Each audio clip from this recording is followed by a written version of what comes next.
Capper. We're from Lafayette, Louisiana, and you're watching Eclectic Arts. It is one universe. Yes, because it's one. I just even held up a Blu-ray DVD with my face on it with a movie that I just, did, and yeah, it's so crazy. It's the pirate's life. Happy to be a part of the legacy you're building with Eclectic Arts. A lot of effort into it. Thank you so much for having me and for keeping me in your circle, and I'm excited to be back. I need to be outside. That's my office. Other than that, it's all good. We're just going to keep trying to make it.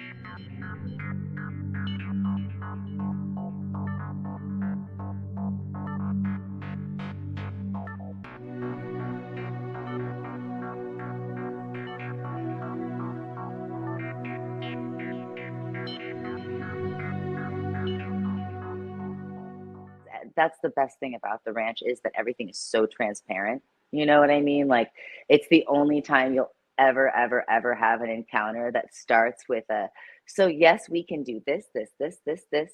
We cannot do this. Like, that's never happened when you pick up a girl at the bar. I feel like it enhances things, because saying yes to things before you do them actually might put a light bulb up in someone's head going, wait, I can? I've never tried. I didn't even think to ask if I could do that. You know what I mean?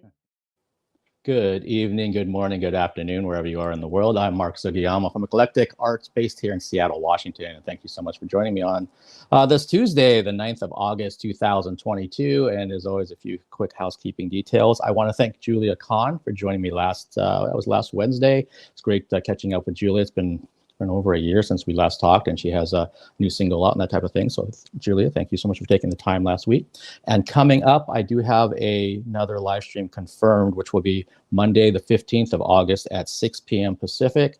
And if you want to find out who that guest is, if you happen to be watching this particular interview that we're going to do in a few minutes, you're probably wanting to tune in for the one that's on Monday.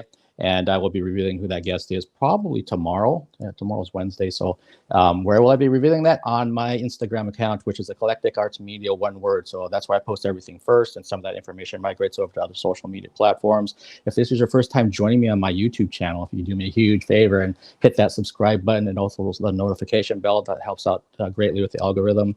And if you're on the Twitch side of things, if you could follow me over there. As people know, I did the Alice virtual tour 2 years ago, and that's where we did everything through Twitch, and so I will always maintain a presence there. And yeah, that's kind of where things are at. So I'm excited to get to today's interview, and let me change something really quick over here. And anyone that's welcome, anyone that's watching, if you would like to ask a question in the chat, all you have to do is subscribe either on the YouTube channel, or if you're following me over on the Twitch side of things. And just please be aware that I'm the one who sees those questions, so I will either put them on the screen so my guest can see them, or I'll just say them, verbally to my guest, and we just kind of go from there. It seems to work really well that way, instead of just kind of having things as a free-for-all. And yeah, so here we go. My guest today first joined me on June 8th, which was almost exactly 2 months ago, and we had a fun and insightful interview conversation. I am thrilled that she has agreed to return tonight. Her new 4-way scene for Girls Way is out now. She has also scored her first DVD cover for Finger Club for New Sensations. Please welcome back to the Eclectic Arts Virtual Studio, Miss Jupiter Jetson. Hello. Hi, Jupiter. How are you? I'm excellent. Thanks for having me back.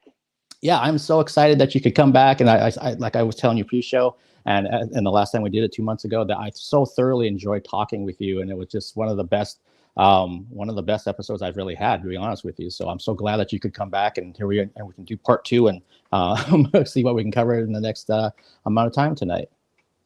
Rock and roll, yeah. Like I said, I also said backstage, like, I genuinely meant it when I said anytime. Like, I agree. I feel like the best interviews are the ones that kind of just naturally flow like conversation. I feel like we had that last time. So, like, yeah, I was really happy to get the message that I was invited. I didn't darken your doorstep too badly. Not at all. No, again, that's I'm so happy that you're here, and who knows, maybe it'll end up that we end up doing a third one, fourth one down the road, kind of a thing. So yeah, but we'll start with today. And one thing we were kind of talking about pre-show, and I do have a bunch of random things here, is that you're going to be heading over to Europe to do some work. And yeah. Okay, so what can you tell me about that whole process of going to Europe? How long are you gonna be over there, and all those kind of fun things? So Europe actually came before the work. I think we mentioned last time we were talking, I spent time living in Germany when I was younger, and I haven't been back in some years, and I had some friends reach out, and I kept running into things that reminded me of Germany, and I was like, it's a good time to go back and say hi to folks. So I decided to book a ticket over there. And I just kind of reached out to my agent and was like, I'm going to be in the area anyway. And a lot of my Berlin friends have since dispersed. So I have friends, I'm actually going to be in Berlin, Prague, and in a couple of different places in Poland. So yeah, they reached out and I was super excited. Legal got right back. And so I've got a couple of scenes lined up with them. And I mean, I put the call out to other producers.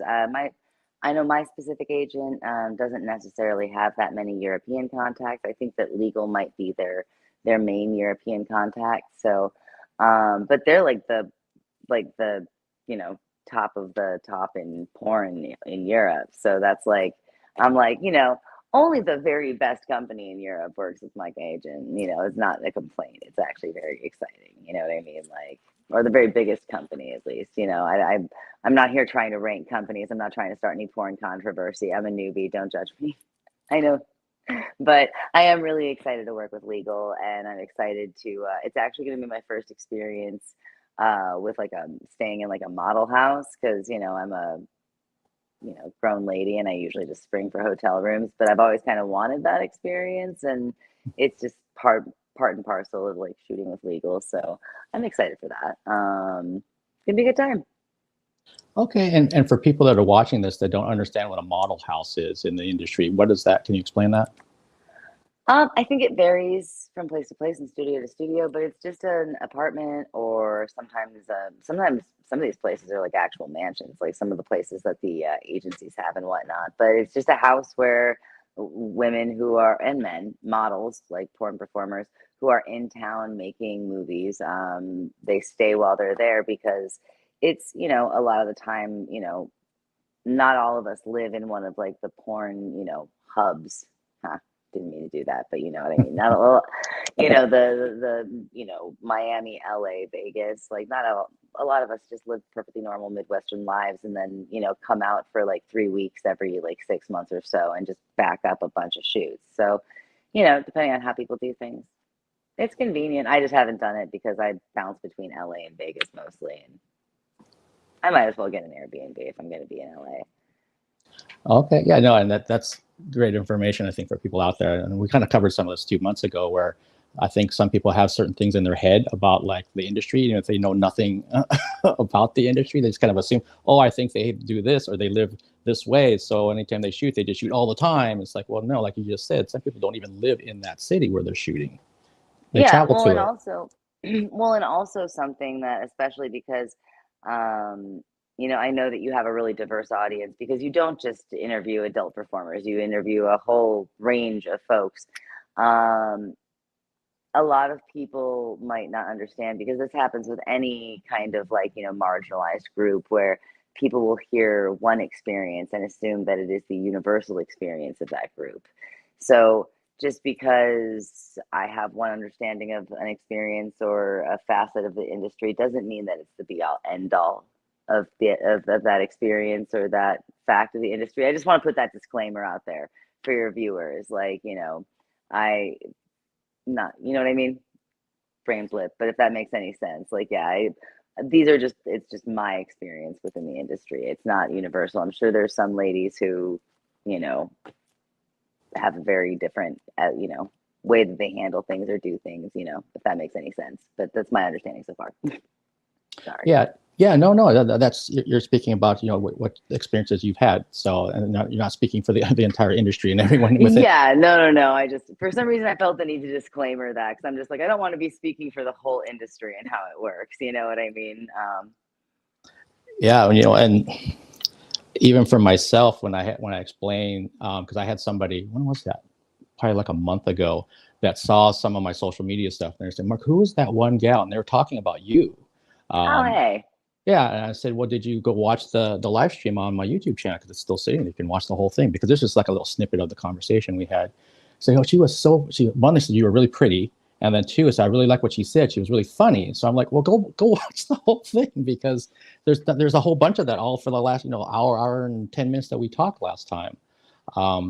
And I think she would just kind of, I don't know, I guess in some ways almost like she just didn't picture maybe somebody who works at a brothel or someone who does adult work that you would be like this, or someone could be like this. It's like, well, now you know.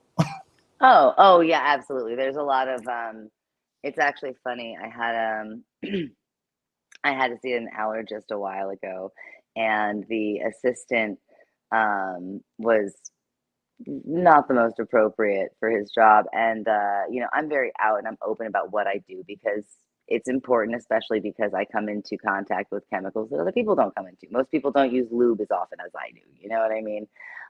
Stuff like that. So I this assistant, when he after the doctor left the room, he was like, you're so smart. Why do you do what you do? And I'm like, well, I'm really smart. Yeah. Duh. You answered your own question. Like, I don't know. And I'm not. I mean, like, I have a certain kind of socially acceptable intelligence, but like everybody else, I'm fumbling in the dark and a bit of a moron. But it was fun to say in the moment, like, what are you talking about? That's why I do this. You have to be smart to recognize stigma less valuable than money. Money is great, and stigma has its own perks, Interesting. Yeah, and it's I mean, that's a really good example of someone kind of putting their viewpoint onto you, instead of saying, this is a really good opportunity. I'm choosing to do this. Yeah. And you talked about this last time, the lifestyle that you lead. It's like, as soon as people kind of try to look down their nose and then compare bank accounts, then they shut up. Because that's exactly it. And that's actually, I think, very telling of what the actual stigma against sex work is, because something that I've experienced in my adventures as a sex worker, I actually had more of my friends looking down on me back when I was a little baby stripper and a pro dom, because they knew I was making, enough money to cover rent and make ends meet. I wasn't, back in those days, I was not very good at being a stripper. And so for them, it was like, not only was I, doing something socially unacceptable, but I wasn't even getting paid for it, what they deemed appropriately. Whereas, like, yeah, knowing the people who, as soon as they hear how much money I make, all of a sudden their acceptance level changes. It really speaks to, it's more about classism than it is about the promiscuity. It's the perceived class of somebody who, lowers themselves to doing what we do for a living.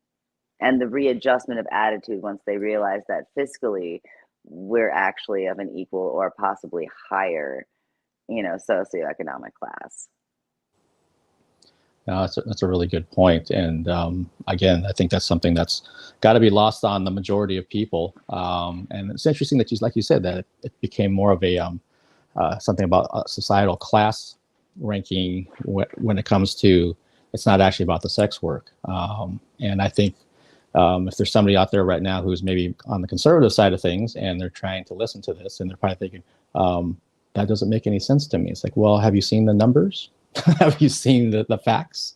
Well, and also think about, when you think about the attitude towards sex workers, the attitude towards towards a woman who is, say, let's say, walking the blade, an outdoor street level sex worker, is doing the same job that somebody who advertises at, $1,000 an hour as an upscale escort is doing. They're doing the same job, sometimes in the same setting. They end up going into the same hotels.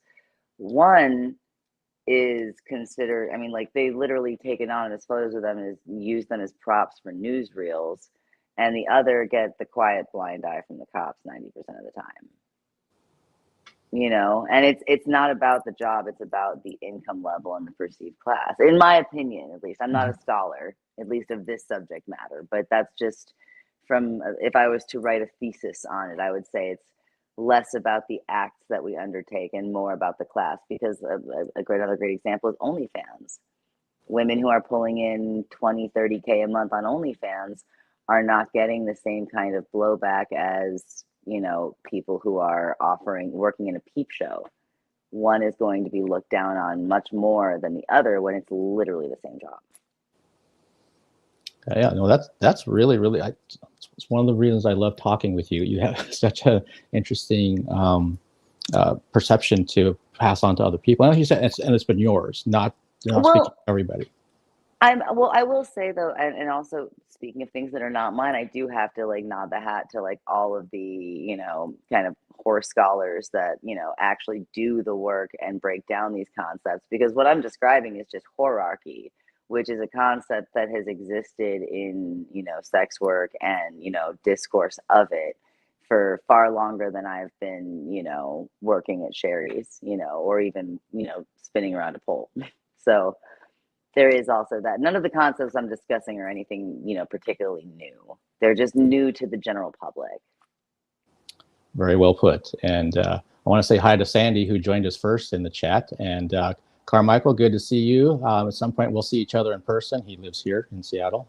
And hi, Sandy and Carmichael. Thanks for joining.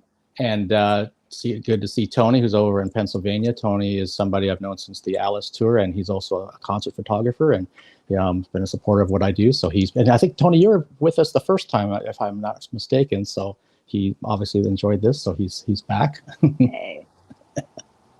Very cool. I had kind of a random question too about things where, do you get, for folks out there watching this right now, if you're watching this down the road, I should ask that, Jupiter, where are you located right now? Because you already told me pre-show. I love questions that you know the answer to. It feels like cheating.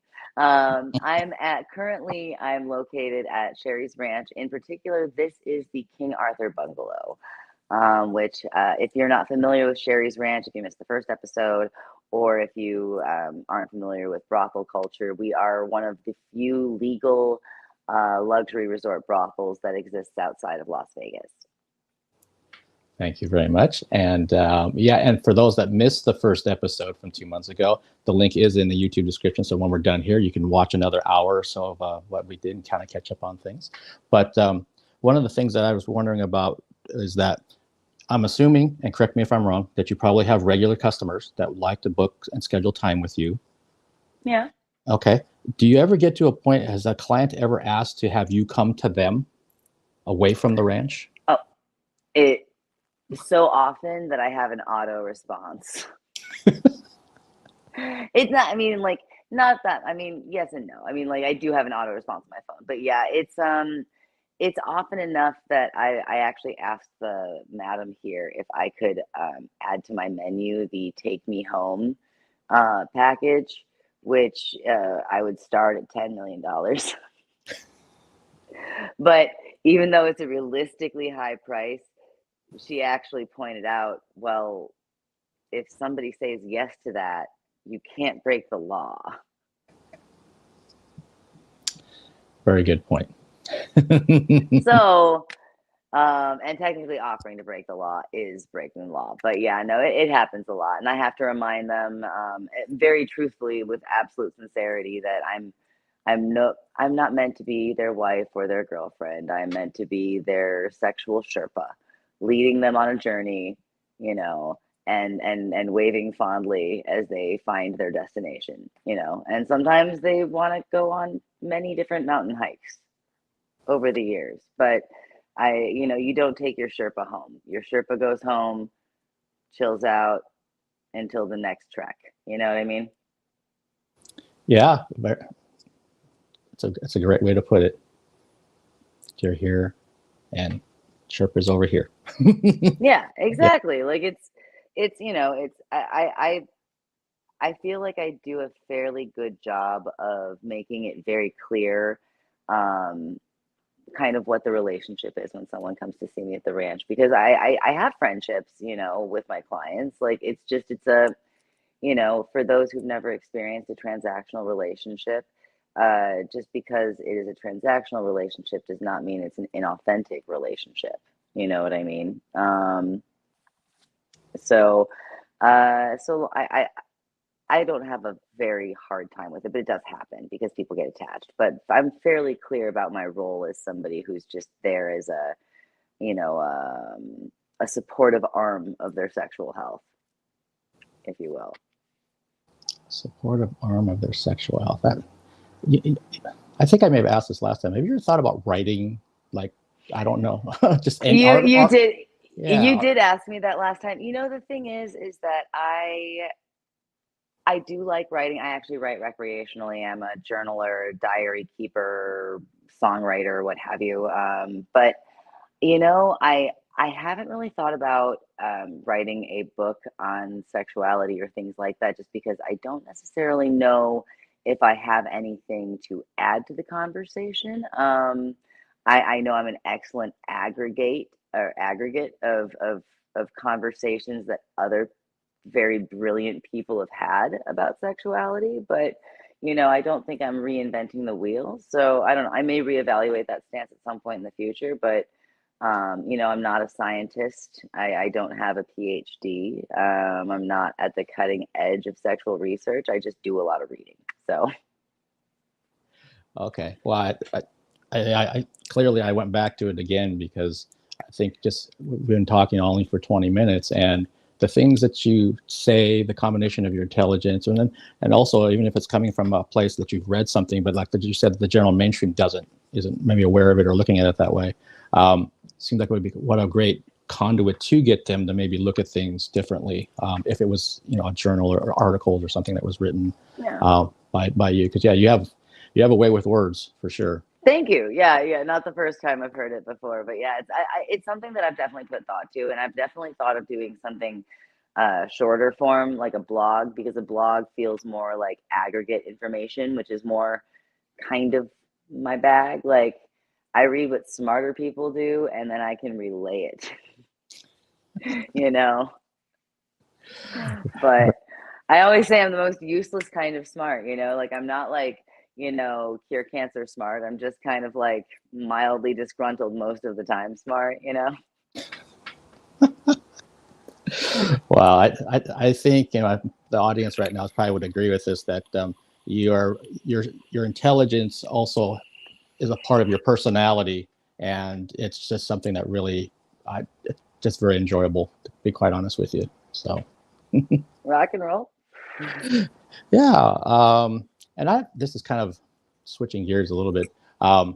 You have a real good sense of style. And so I used to work with models for about 10 years. So like the first time we came on and what you're wearing right now, are you a fashion person? Are you like, I just threw this on, Mark? Where are you with the clothes stuff? So I'm absolutely a fashion person, but not like I don't really get super into like designer houses, although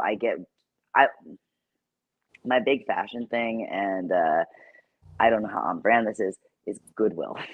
I am oddly soothed by going to Goodwill and like going through the racks, and I have like kind of an uncanny ability to like find really good stuff at Goodwill. Like, even other people who like, because people compliment my dresses at the ranch all the time, my clothes on the street all the time, and I'm always just like, Goodwill.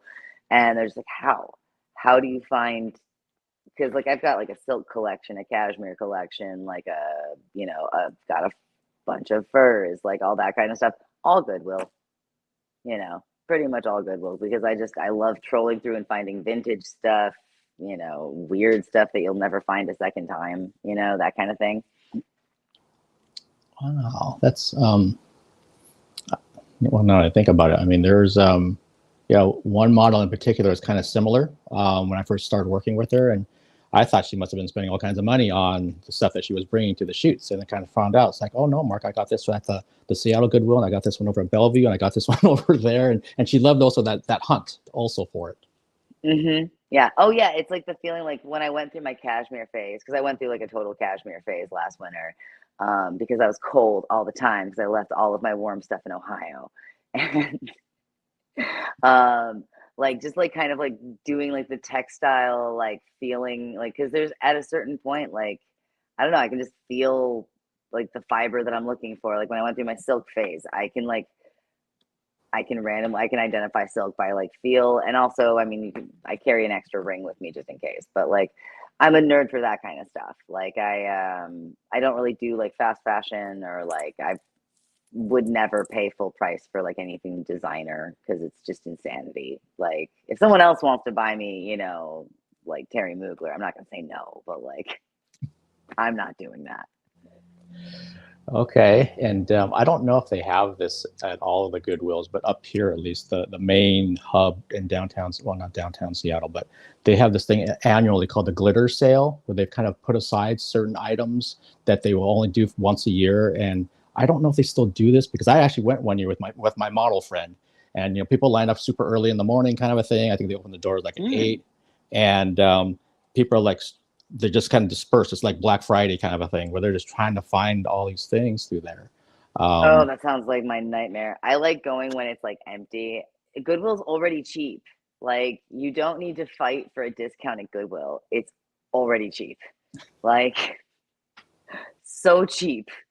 I got what was my most recent score? I mean, like I don't know if I told you about my life goal of like there's a certain number of like random achievements that I'd like, and one of them is something from my personal collection on display at the Met with a name plaque next to it because I'm a dork like that. And actually, I found it's a Morris Moscovitz electric blue fur, like rabbit fur clutch that the Met has a kind of ugly brown version of the same clutch. They don't have the electric blue version, so technically I have a nicer version than the Met has. And someday that's how I'm going to get my little name placard from the personal collection of Jupiter Jetson, because it's got to be my porn name too. Got to be extra disrespectful with it. Okay, and that clutch is something you found at Goodwill, or is that something that came through other means? From Goodwill. From Goodwill, absolutely, yeah. And it's again like there's an uglier version of it in the Met. Like you can, I don't want to like encourage people to go and like pick Goodwill dry, but like genuinely, Goodwill is the business. Yeah, no, again, that friend of mine was doing things. I actually have another one right now, and that's most of her wardrobe comes from Goodwill. And yeah, for her, she's like, I'll ask, what are you doing after we're done? And she's like, well, I'm going to go to Goodwill. And or like, so there's one she hasn't been to in a while, so she kind of hops around, kind of knowing like when the score is going to happen. I keep a list on my phone. I have like a running list of like each Goodwill has the address and its own file of like, okay, so this one had a good furniture section. This one had a good dress section. This one had almost no shoes, like stuff like that. So that way, if I'm in a pinch and I'm like, I really need to find, I need to find an end table that can get set on fire for this movie. The one with the great furniture section, if I need to find a pair of, black high heels in the pinch, the one with the great shoes, you know what I mean? Like I do that for sure. And I hop around and like, I go on, like I go to exotic Goodwills. Like I have a couple of dresses that I'm like, I got this at the Goodwill in San Francisco, like it's fancier or something. I don't know. But yeah, I honestly, I could be a millionaire and I'd probably, because it's the experience of like going and like being on like a weird, like kind of like mission to like find something neat, and shopping for new clothes is really hard. Like they'll have like 2 things that don't suck every season. You know what I mean? Mm-hmm. And then everyone else has it. I don't know. Enough rambling about clothes. I'm sure that's the hard hitting topics everybody's dying to hear about.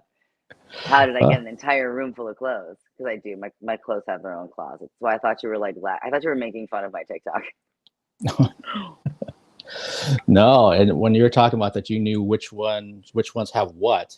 My friend's the same way, and she's got it in the notes section of her phone, so she knows when she needs to find something. I go to these 2.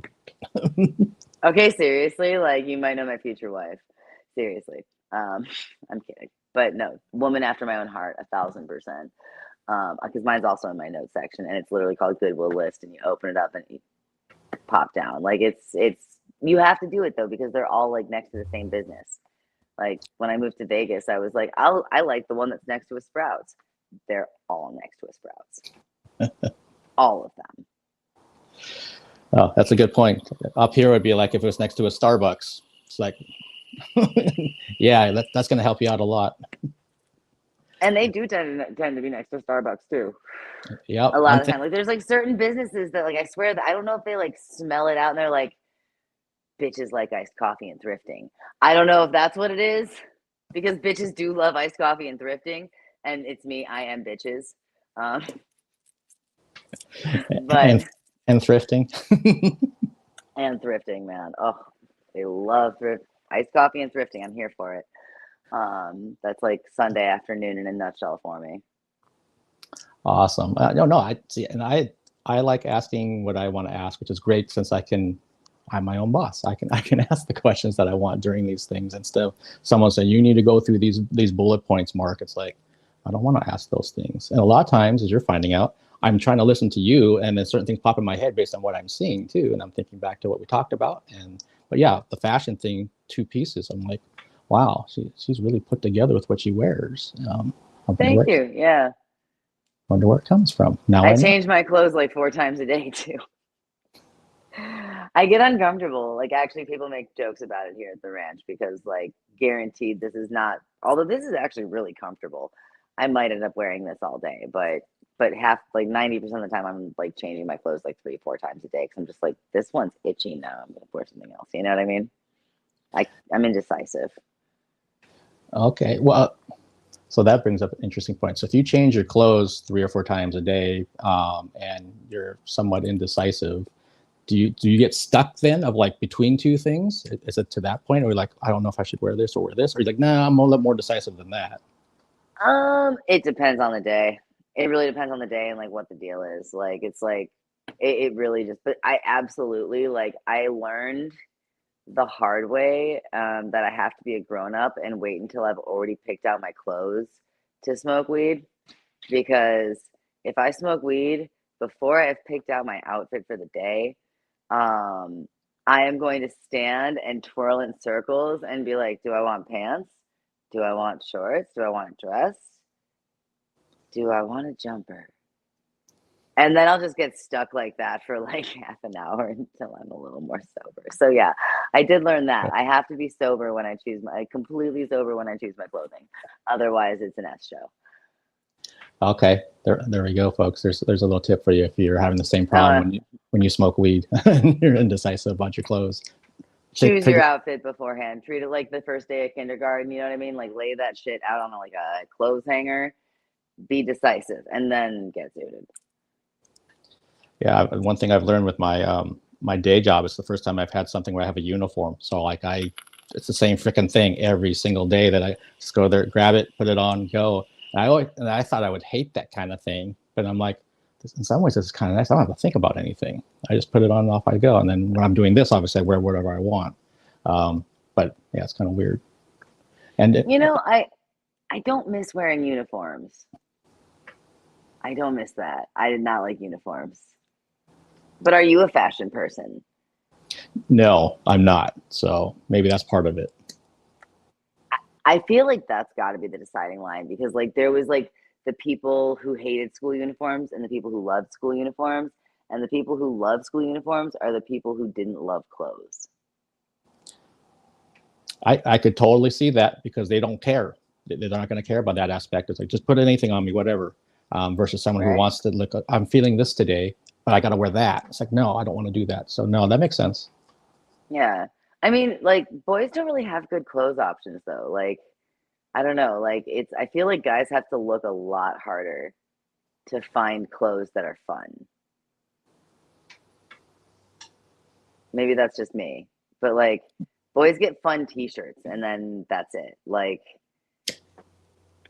no, that's men's department looks like Doug Funny's closet. That's pretty. So I never thought about that.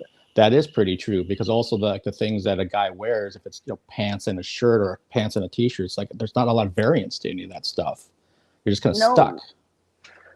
Every women's section looks like a rummage sale. Every men's section looks like they literally just like they took the cookies, they pulled them out of the oven, and they did not decorate them.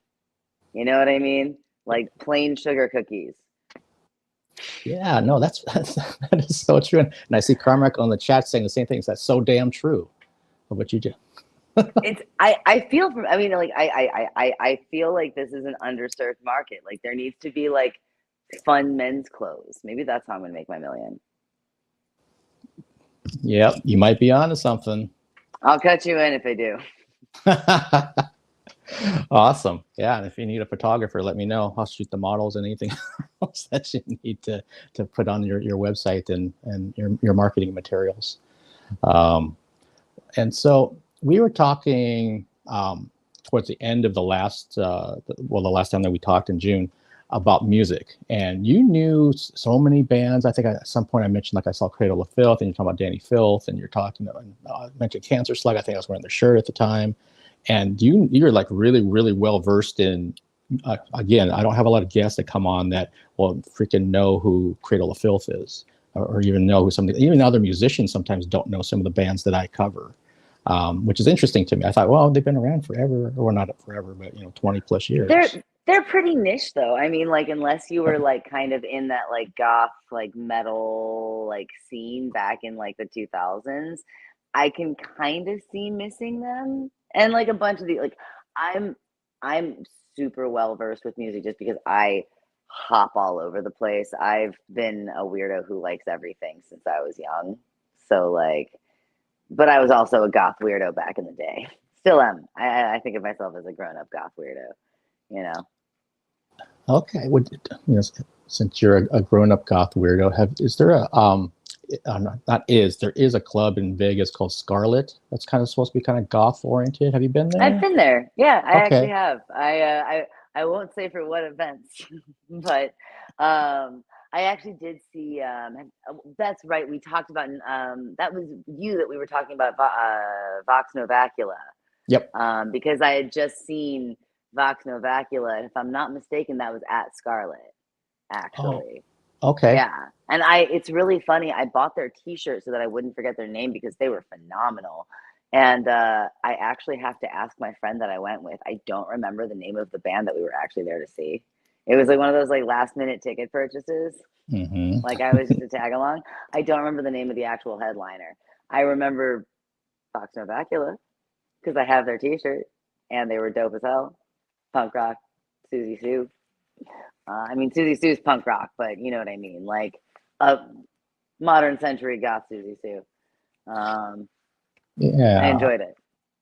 Cool. There's the band that I did the virtual tour with back in 2020 that we did 59 shows, and they're here actually in person in July. Alice from Los Angeles. They're going to be playing Scarlet in November when they do their fall tour. I just saw some announcement that they're starting to release the dates. I'm like, oh, that's that place that I think I'd heard about through some of their fan base. And then I think, well, wait a minute, you're in Vegas some of the time. So I'm like, I wonder if you know where that club is. So yeah, it's actually the Arts District. It's actually like, it's the times I don't go out all that much in Vegas because I'm a human of too many hobbies. But I when I have gone out, it's been to the Arts District because there's like a bunch of different like concert venues, restaurants, little antique vintage mall, stuff like that. So it's a fun area to go out in. Okay. Like if I'm gonna go out, that's where I don't go to the Strip. I go to like the Arts District. I will have to keep that in mind because when I found out that they were going to be playing there, I'm like, well, maybe I need to put that on my radar for November because it's so far off in the distance. I could actually, get my ducks in a row to actually and I think they're there on a Saturday too. So I'm like, nice. Yeah, even better. And one of my favorite bands, they're like a dark rock electro type of band. They're 6 pieces now. They used to be a 5-piece. Or if you happen to be in LA, they're playing their at Bar Sinister on Saturday. So nice. that's their crowd. What did Bar Sinister host? Bar Sinister hosted one of the. It wasn't was it XRCO? No, that's Foreigners by Lapels. what did Bar Sinister just host? I swear I've been to Bar Sinister. Like, I swear there was like an event that I went to there and it was porn related and I don't remember what it was. I want to say it might have been XRCO, but I could be a crazy person. I don't remember, but I know I've been there. Okay. I was just there. Yes. And also solid menu. Did not hate it. Okay, cool. And that kind of jogged something in my memory. Excuse me. When you're going to be on your trip to Europe, is there some big adult award convention, something going on that you're going to be at? So weirdly enough, yes, that's totally unintentional. When I booked my trip, it was literally just, ooh, these are the weeks I'm off in August, but it just happens to coincide. My days in Berlin are the same days as the XBiz Europe event and awards. So I actually got registered for that. So I'm going to be, I can't say, especially because, you know, I only have so much time in Europe. I can't say that I'm going to be at every day of the XBiz, you know, convention, just because I'm not signing so far. I'm not signing with anybody or, you know, doing any booth time, but I'm definitely going to be going there and hanging out and kind of connecting with people. And I definitely want to go and like just check out the awards show and kind of familiarize myself a little bit more with the European porn market, because I realized that, you know, my knowledge of who is who in porn is very American centric. Okay, well, that's for whatever amount of time you're there, that should be really fun. And like you just mentioned, kind of a bit educational, kind of make some contacts and kind of find out who some other people here, and just kind of educating yourself on that particular scene. And I don't know anything about the European porn scene whatsoever. Someone had talked about, if you're talking about like more extreme porn, you're talking about German and Japanese, and I don't know if that's true or not. It's actually not. It's really funny. When I lived in Germany, and I was just making jokes about this with a friend of mine. When I lived in Germany, a lot of I spent dedicated a decent amount of time to making jokes about the fact that Americans think that Germans all make like poop porn, and that's not really necessarily the case at all. Yeah. But like we have this idea of like weird like German Shiza fetish porn, and I'm sure there's some of that, but there's some of that in the US, you know. But yeah, no, I don't actually, I can't speak to what their scene is like. I don't know. I'm gonna go find out this month, I guess. So this is gonna be really fun because I'm very excited to see the difference in what my experience of Berlin is. Having been kind of like, you know, a broke musician and coming back as like, you know, a not broke adult actress, you know what I mean? I'm excited to see what it's like, you know what I mean? Like, and just seeing the city from a totally different perspective, you know, different industry, different people. So should be fun. Yeah, and I would think also on top of those things that especially probably their underground music scene must be pretty hopping over there. I mean, I haven't been over there in like 10 years, and yes, but like it's not really my jam. At least if you're really into electronic music, yes, you'll have an excellent time with the music scene in Berlin. But like I know I did really well as a musician over there with my four chords and spirit, because there isn't a whole lot of non-electronic musicians. I mean, there are, but like it's not like that's the driving scene kind of. Although like in Hamburg, you would enjoy the music scene in Hamburg, because the music scene in Hamburg's always been known as like a metal town. So like Hamburg's got a that's actually some of my friends that I'm visiting. I'm not going to name drop them because I don't want to dox myself.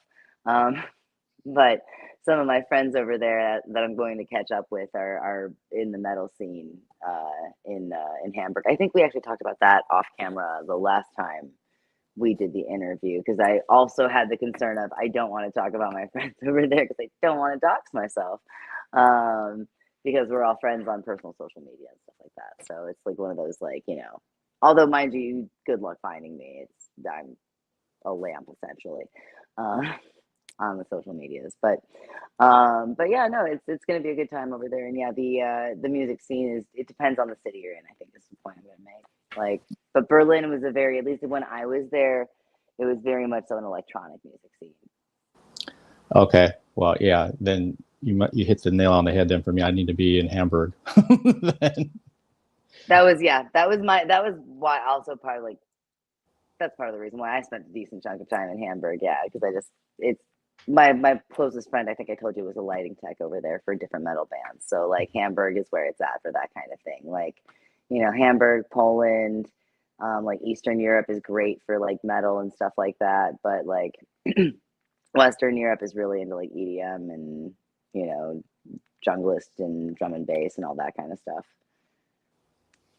Okay. Yeah. For me, I mean, the one exception electronically for me would be Odessa, who I just saw like a week and a half ago. But to me, their music's really, really more melodic, and they have this huge, huge stage show, and their lighting is just like state of the art. So the whole package is very, very positive. And to me, it's just a little bit more than at least a little bit I've heard. Some of the other genres, it gets really, really repetitive, and my musical brain can't get past it.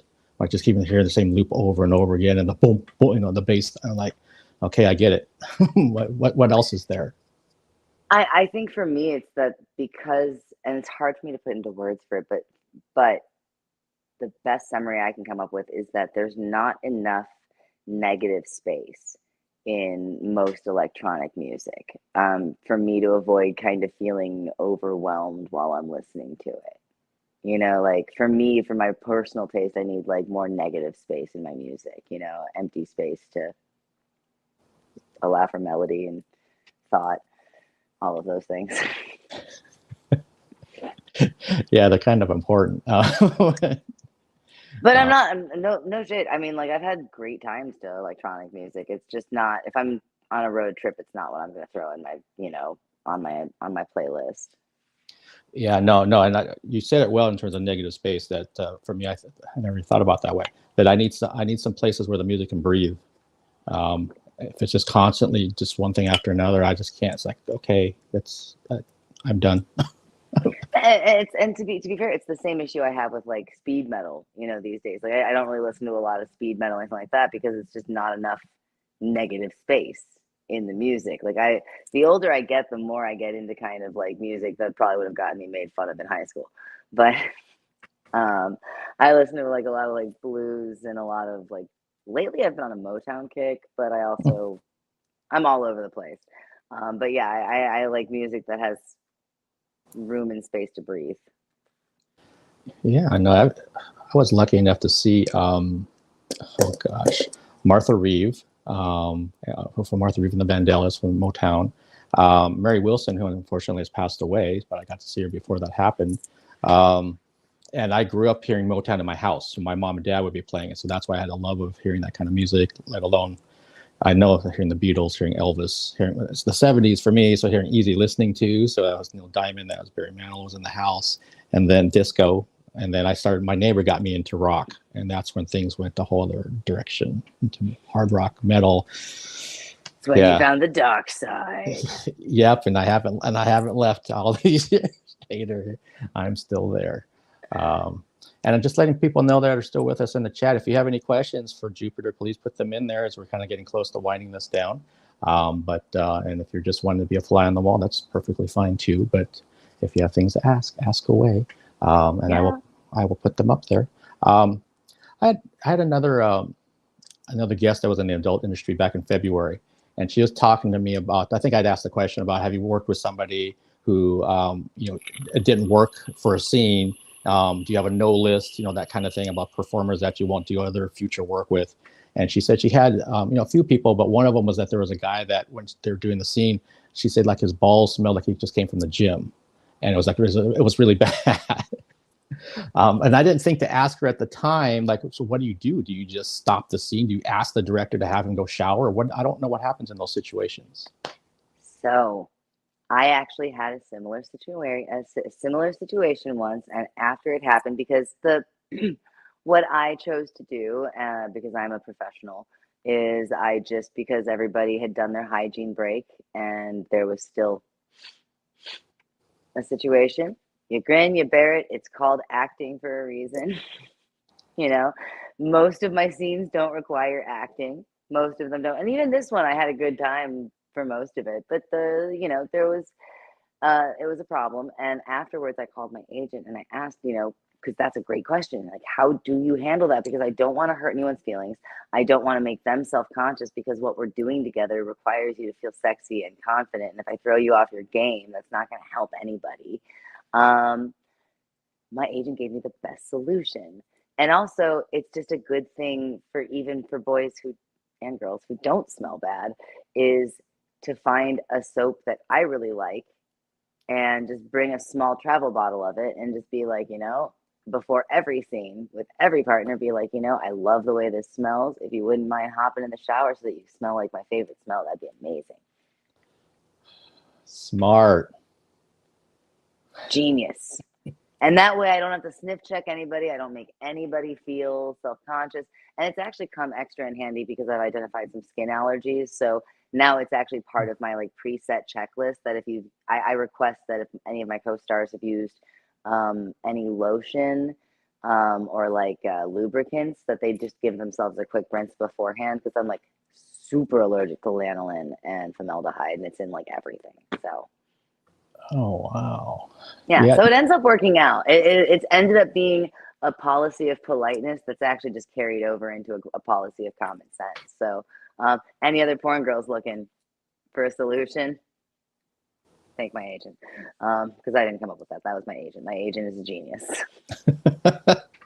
Well, I remember that the next time either when I talk with that guest or a future guest about I had this problem with it, I said, hey, I talked to someone who had a really great solution that came from her agent, and this is what it was. Yeah. Yeah, no, dude, my agents are so good at that kind of stuff, because you don't want to make anybody feel bad. You don't want to make anyone feel terrible. So, and I don't want to make, because we all have those days. You don't know what kind of seats they have in their car. Leather seats in rush hour, things happen. So, yep. But that's a good solution on that end. And I like I said, it's only happened to me once. Most people are like, because we're all so afraid of being that person on set, I think, that everybody is like super mindful of being very clean before they show up. Okay, yeah, good to know. And I see Tony's asking, do you prefer the 4 seasons of Ohio or weather in the Vegas area? What's that? Oh, so the season. Oh, he's asking about whether. Yeah, 4 weather seasons in Ohio or weather in Vegas. I much prefer having 4 seasons. Although that's with an asterisk. I like having 4 seasons and the ability to run away at will.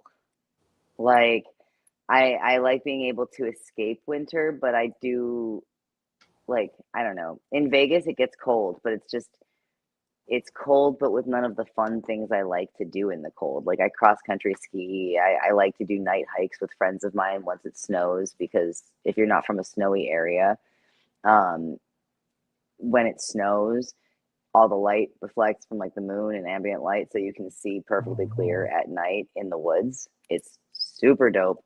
Don't do it alone, obviously, but I love doing that kind of thing. And if there's no snow, you can't get away with that. It's just dark and scary. You can't cross country ski on cactus and dirt. So yeah, I do like the seasons and humidity. Okay, well, there you go. Thanks for Tony for that question. But thank you, Tony. Yeah. Yeah, and one thing as we're kind of getting to this point of wrapping this up, Jupiter, what I used to do, especially during the heart of the pandemic, is that after I'd done X amount of live stream interviews, some of the guests kind of stood out to me of like, I think they kind of have similar personalities. They might be good people to bring together. So we were doing these kind of like virtual happy hour kind of sessions where guests would come together who didn't know anybody, didn't know each other. And we just kind of would just shoot the shit for, some of those things went like 4 hours. They went forever. But they started off where I was taking random questions from different internet sites just to kind of get the conversation going. And so I thought about that today. I was like, are you cool with me asking you some of those questions that I used to use from 2 years ago? They're just random questions. And we'll always, see. Yeah. So long as it's not like, how old were you when you lost your virginity? And please tell me it was 13. We're good. It won't be anything like that. I figured. This isn't our first rodeo, Mark. I know where I am. We're good. Yeah, go ahead and go ahead. Let's do some raffle questions. Okay, cool. We'll start off with an easy one here. Name one pet peeve. One pet peeve. Not accurately communicating anticipated arrival time. Like, I'm not peeved at people who are late. Being late is a fact of life. What I'm peeved at is people who know damn well because their GPS says that they are 25 minutes away, but who say that they're 5 minutes away. That is my pet peeve. Just tell me you're 25 minutes away so that I can go and like chill out and like smush my dog, whatever. Don't tell me you're walking out the door when you are still in the bathtub. That's my pet peeve for sure. Okay, no, that's a good one. Mine actually happened on the way back from my day job, where you're following a car, and they're either getting into the right turn lane or the left turn lane, and they do this where they go like super slow to get into that lane, and they finally do, and then their ass end of their car is still hanging out, and you can't get past them. Oh, was that you that I was behind today? I lived in Philadelphia, okay? And that's just the Philly merge. I can't take responsibility for the Philly merge, okay? You do what you got to do. I'm getting better about it though. Oh yeah, my gosh. I feel very seen right now. Oh my goodness. Well, let's go to the next question. I'll be the first to admit I'm a terrible driver. It is honestly, I cheated on my eye exam for years before I realized that these people are crazy enough to let me drive with one eye. No cheating necessary, apparently. Oh my goodness. Okay. Would you rather lose all your memories or never be able to make new ones? Ooh. I'd rather lose all my memories. I've seen Memento. That shit was depressing. There we go, everybody. Yeah. Besides, with no memories, who knows what my brain will come up with. Maybe it'll think that I was like, a trapeze artist or something. That's true. I mean, brains fill in the blanks. It might be fun.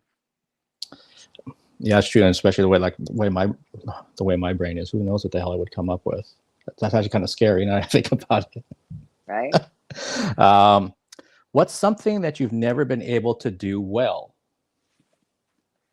Bar chords.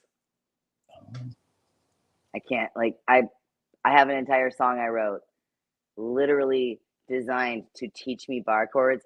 To this day, bar chords, I do them. I can't. I've never been able to do them well, or even passably decent. None of my songs. One song features bar chords. The rest of them, never again. I learned that I won't learn. Okay, I remember actually what my answer was to this way back when. Is that I can't snap my fingers, and it doesn't matter which finger I use. Yeah. Ooh. That's actually one of the weird party tricks I knew from back in high school. Is I can do is it the William Tell Overture with finger snaps?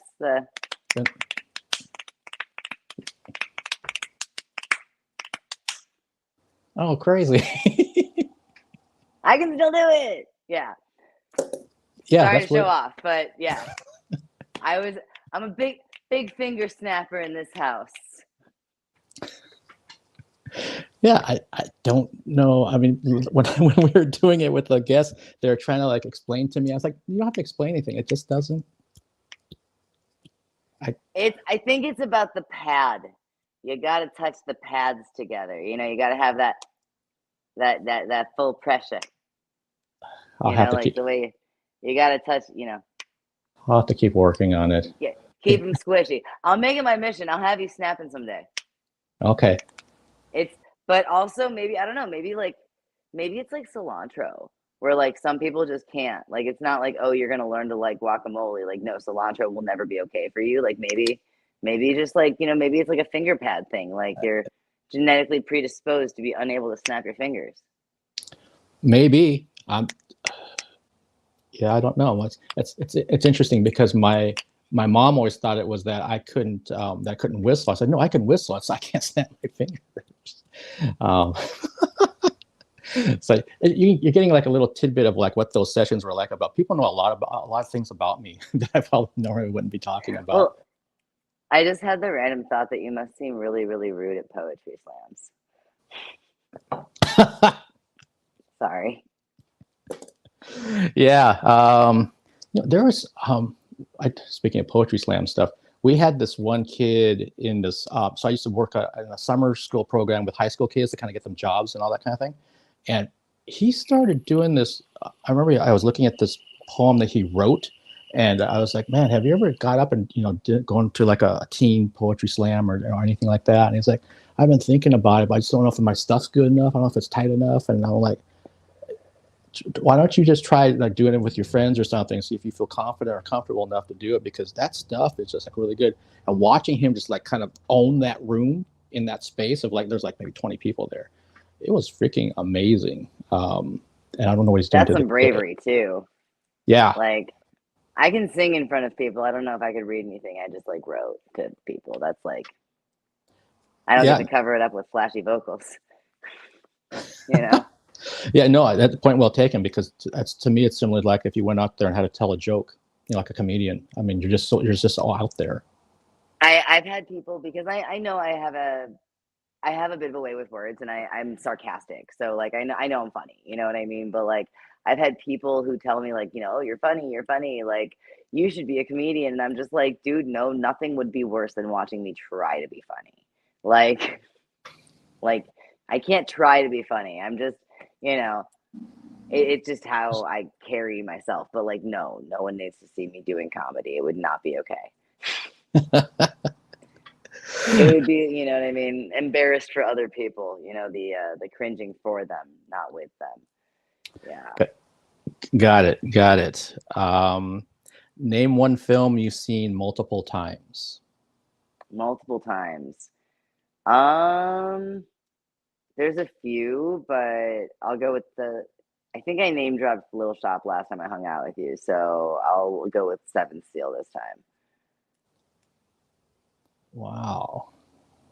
I haven't seen that film in a long time. It is one of the all-time greats of falling asleep movies. Okay, I know I'm supposed to be like, like, don't get me wrong, it's a great art film, and I actually have an excellent idea for a porn parody of it, but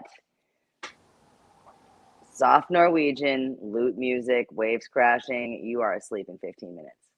So yeah, it's one of I need like movies to fall asleep to.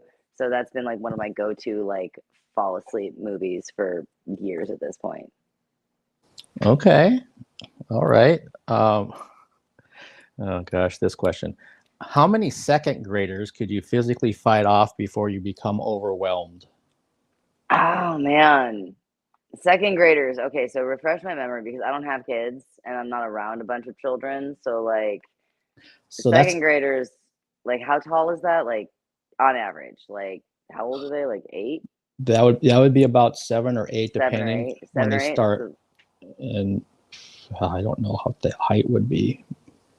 Because I think I could take like maybe like 5 2-year-olds, but maybe only like I could maybe take 2 7-year-olds. And honestly, 2 7-year-olds might give me like a run for my money, because like they're fast and they're wily, and like I don't know why, but I just imagine that their fingernails are sharp, like kittens, like the extra sharp cat nails. Like I imagine that with children. I don't know. I don't no children in my life. Thank God. Oh, thank God. But yeah, no, probably 2. I would say 2 confidently. 3 if we allow kicking. I'm totally lost at 4. Are we allowed? Can we just skip straight to kicking? I mean, it's like I'm imagining these are like 7-year-olds who are trying to murder me. So yeah. Yeah. Maximum 3. Max. Okay.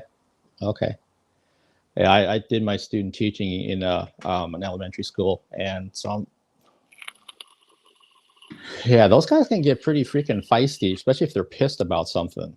I'm just saying. I mean, that's the thing, is like, I don't know. Like I've seen like very small creatures in large numbers. They can overwhelm it. Like they can easily overwhelm. I don't have any confidence in my ability to overwhelm like a force by numbers. Mm-mm. Yeah, no, children are scary when they're not like, like just like giving into their violent rages. Not here for it. Although, actually, I don't know if we talked about this last time. Are you one of those dudes who thinks you could take like a very large wild animal? Because that is my favorite thing that I saw on the internet that actually is true. That like people really have like a very warped idea of how large of an animal they could take in a fight. And I'm deeply amused by this. I am not one of those dudes. Okay, yeah, no. No. You seem like the common sense sort, but like my favorite thing is really because there was like a thing that went on the internet a while ago that was like, ask a man what animal he thinks, like what's the biggest animal he thinks he could confidently take in a fight, and like, dude, the answers are actually wild, like actually wild, like brosif, a baboon can rip your face off. You're not taking it in a fight. I don't care if it's little animals or. They have to survive on brute strength. They don't have brains. We have brains. That's why we don't have brute strength. Yeah, no, you're right. And I've watched enough of those nature shows and things of that, Travel Channel and that kind of stuff to see. I love that. Can I just total sidebar here for a second? Sure. But I'm a firm believer that trash television is self-care. Firmly believe this. And one of my very favorite genres of like trash television that I discovered purely by accident is white people owning pets that they should not have as a genre and then getting absolutely owned by them. There's like 5 different reality shows, and it's like, I'm sorry, like, okay, yes, there's people of all like races and genders who own inappropriately large and deadly pets, but we know who the majority is. Like, I'm just putting that out there.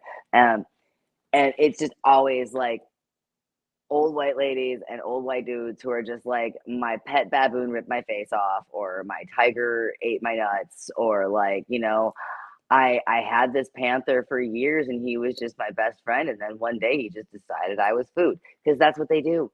That's what they all do, because they're literally designed to think that you're food, because you're food. I'm food to a large enough animal. Yeah, no, I love that shit. Like, it's up there with like, you know, like people in peril shows, like the I shouldn't have gone on vacation in this place called Don't Go on Vacation on Me Island, but I went anyway and I almost died. Those shows, love those. Yeah, no, I was just watching, and I agree with you that some of the trash TV, I mean, you just check out. You can just kind of like lose yourself in it. So good. Are you familiar with Naked and Afraid? I was literally just watching, and I'm like, how are there only 4 episodes of this? I was watching the Naked and Afraid XL Frozen, and like, love that stuff. Love it. Yeah, big fan. Big fan. Because yeah, there's no reason for any of those people to put themselves and their bodies through that irreversible damage. Like, I don't even think there's a cash prize. Yeah, you know, that's I don't even think they get paid.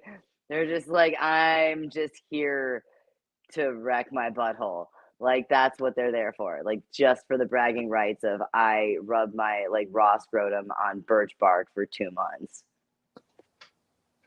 I watched that show when it first premiered, completely forgot about it, and then found it on a streaming service the other month. I'm like, oh my God, look how many episodes they've been doing. So I started watching this stuff, and I didn't even think about the no prize aspect of it.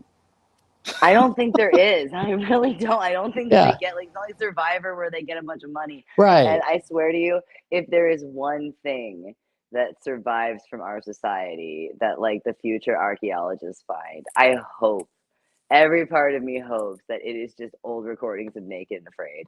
Like, I don't have any reasoning. I just hope that that's all that survives. Like the dust of this planet and old, like, burned copies of Naked and Afraid, and they just have to work out what the hell happened to us from that. Oh my God, that would be. I mean, yeah, just the fact that I was watching one of those episodes recently, and like, and if that. Can you imagine some future generation, or just even somebody from another planet, having to figure something out from that show only? So what happened to these people? Like, what would you think of our society? Which I will say, on trash TV, if you're unaware, PBS makes reality shows, and there are things like Colonial House and Tudor Monastery Farmhouse, where it's literally just stuff like it's the concept of Naked and Afraid, but historians and archaeologists being forced to live as like, you know, colonial farmers or, you know, Tudor monastery monks, like that kind of stuff. If you're into that kind of thing, it's a different kind of survivalism, a lot more sheep piss and processing, but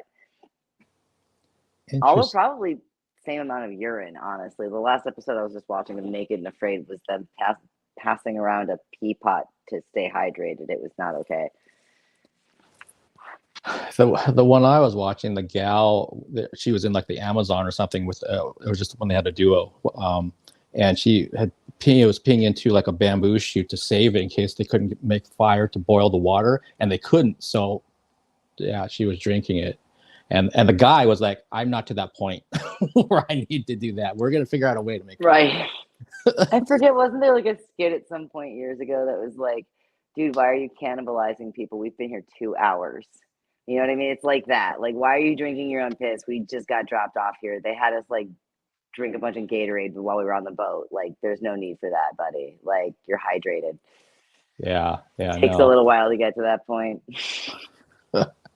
I love I mean, like, genuinely, like, I do love that, like, I'm ostensibly doing an interview and, you know, showing off the ranch, and we are ending on the note of drinking piss on Naked and Afraid, which feels so appropriate. I love everything about it. It's amazing.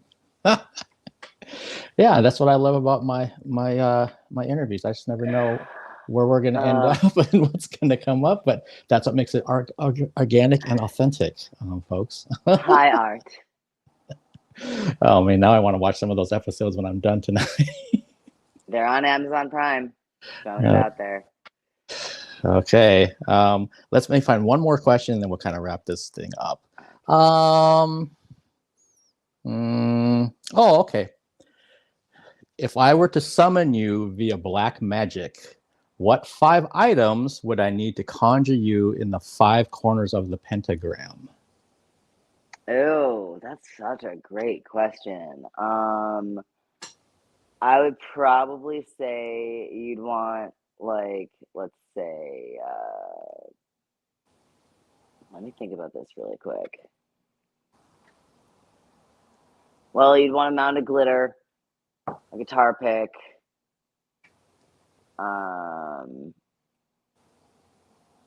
we don't need virgin blood. No, none of that. Yeah, guitar pick, some glitter, a Lunchable, and let's go with some LaCroix, you know, some of the fizzy, sparkly water. You got to get the water in there. And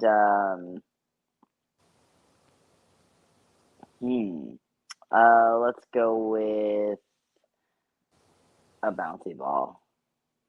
Yeah. Glitter, guitar pick, bouncy ball. LaCroix, and a Lunchable. But like the kind that comes with a cookie, you know. I need at least like an Oreo or like a Reese's if you're gonna really like pull me from antimatter.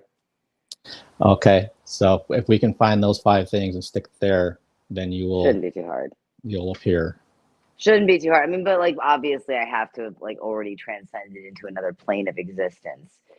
Here you have to make yourself materialize on the doorstep of Sherry's through the magical conjuring power of Southwest Airlines, you know, or whichever your preferred carrier is.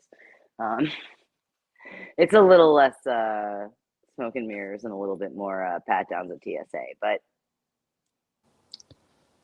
there we go. And that it can be made to happen though. Yeah, and as I keep saying this as we wrap this up, but for people that aren't, well, I guess they can go back and watch the first interview to learn the bulk of things. But I think in a nutshell or snapshot, with you being at Sherry's Ranch, well, literally like right now, and then you're going to be on your vacation / work / hanging out kind of thing in Europe. For someone who doesn't know what we're talking about with Sherry's Ranch, how do they get started if they want to learn more about this? I mean, is there something online they can go to? What do they need to do? Yeah, actually, if they go to the Sherry's Ranch website, they can go. I know my profile, I spent a lot of time writing both my bio, and after you get through my bio, I have a frequently asked questions at the bottom of my bio. So, like, I go through, because I get a lot of people who reach out and have questions about like how the process works and all of that. And the biggest things that I can say is that most of the process is literally just deciding who you want to see and booking an appointment online. A lot of people make the mistake of trying to wait to hear back from us, but we don't always have access to our emails. Other than that, we really can't describe much of the rest of the process because it's illegal for us. So my FAQ on the website covers almost every question that I can legally answer online. So you can be very well educated about the processes at the ranch if you were to go to the website, find my profile, which while my name is Jupiter Jetson to the greater world, whenever I come to Sherry's, I throw on the Clark Kent glasses and I am Sky here at the ranch. Although you'll know you're in the right place. I got the face. And also my profile does mention that my alter ego is Jupiter Jetson. So I like keeping it separate though, just because I've been Sky for so long here. It felt right. So. Okay, great. So there you go, folks. If you're watching this or watching it down the road, go to Sherry's, the ranch website, and then you kind of find out some information about what Jupiter was just explaining to you. And Jupiter, again, thank you so much for taking the time. It's just always amazing talking with you. I had a really great time, and definitely some laughs were had during this tonight. My door is always open to having you come back and talk about things. I love having you as a guest, and truly having you come back would be really special to me. Likewise, yeah, anytime, genuinely. I'll have to give you an update on what the verdict was on the difference between American and European porno at some point. There we go. Maybe that'll be a reason to do part 3, like in September or something. And yeah, we'll see. Keep me posted. Like I said, I've always a good time. I love just being able to have like just a conversational exchange, and I don't feel like, I don't know. There's no weirdness coming through the screen. I appreciate it. It's always a pleasure coming on here. I love the folks that came in and said hi and had questions. It was Tony and Sandra, and I forget the last name. I'm a terrible person. But Carmichael came in. Carmichael. I want to say Chamberlain. I knew it was a C, but it wouldn't have been Chamberlain. I was like, that's not right. So I'm just going to cop to not remembering. But thanks to the humans who came in and asked questions and all of that. Thank you for having me and not throwing eggs. It was excellent. Awesome. Yeah. Have a great night, a great trip to Europe. And yeah, we'll connect again when you can tell me what the differences are about that and everything else that you experienced over there. I'd love to hear about it. Rock and roll. Thanks again. All right. Thank you. Bye-bye.